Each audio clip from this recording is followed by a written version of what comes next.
le candidat Rassemblement National est votre invité, Camille. Bonjour Stéphane Ravier. Bonjour France Bleu. 22% donc des intentions de vote, juste derrière Martine Vassal qui aurait elle 24%. Cela reste serré entre vous deux. Et le chiffre n'a pas progressé pour vous depuis le mois de janvier, Stéphane Ravier. Oui, mais ça permettez-moi d'en douter. Vous savez que la direction de la Provence qui a cofinancé ce sondage, la direction de la Provence n'a rien à refuser à sa meilleure cliente qui est Madame Vassal. Alors on n'est pas là pour remettre en cause le sondage. Oui, moi, je dis ce que je veux, là, en tout cas, bien sûr, mais vous êtes là pour y répondre. Donc si vous le remettez en cause, si vous critiquez les méthodes, ça ne va pas fonctionner. C'est mon droit. Donc je vous demande de réagir sur ce chiffre qui n'a pas progressé donc depuis un mois. Oui, mais voilà la première partie de ma réaction. La suite consistera à vous rappeler que les 15 derniers sondages à l'occasion des élections européennes plaçaient M. Bellamy, des Républicains, le parti de Mme Vassal, à 13%, ils ont fini à 8%. Et en 2014, le BVA m'accordait à quelques jours du premier tour 16% et j'ai fini à plus de 23%. Ah oui, voilà, vous avez fini à 23%. Voilà. Ce qui serait bon. Oui, mais sauf que vous n'avez pas été élu maire de Marseille.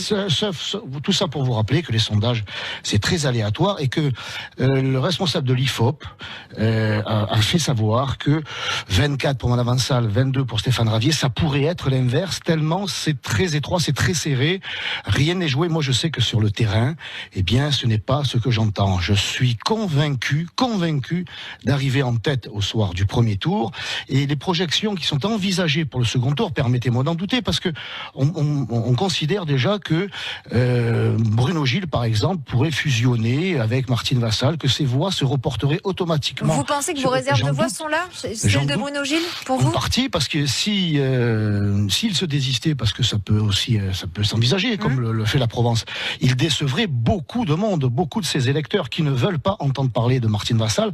Moi, c'est ce qu'ils me disent dans les rues de Marseille et partout dans Marseille. Et moi, j'en appelle surtout aux abstentionnistes. Ce sont eux qui, manifestement, n'y croient plus. Moi, je leur dis qu'il y a une alternative, qu'il y a une volonté dans cette ville de tourner la page du système Gaudin, Guérini et Macron. Et cette volonté, c'est Stéphane Ravier. Moi, je changerai les choses. Je suis là pour ça.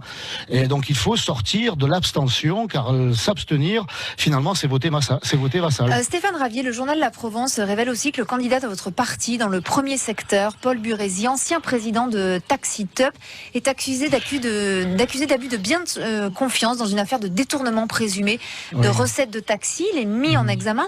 C'est assez gênant pour un candidat qui prend de la transparence, dénonce aussi les pratiques de certains politiques. Il n'est pas plus condamné que Madame Galli et sa piscine et d'autres candidats. Moi, je ne connais pas plus que ça. Maintenant, il n'est même pas en position éligible. Il est 12e sur la liste. Donc c'est juste un nom sur votre liste. Ça veut dire quoi ? Vous n'avez pas vérifié quand les candidats sont présentés ? Non, mais il est pour l'instant là, il est vraiment mis en examen, mais il n'est pas condamné. Il n'est pas condamné.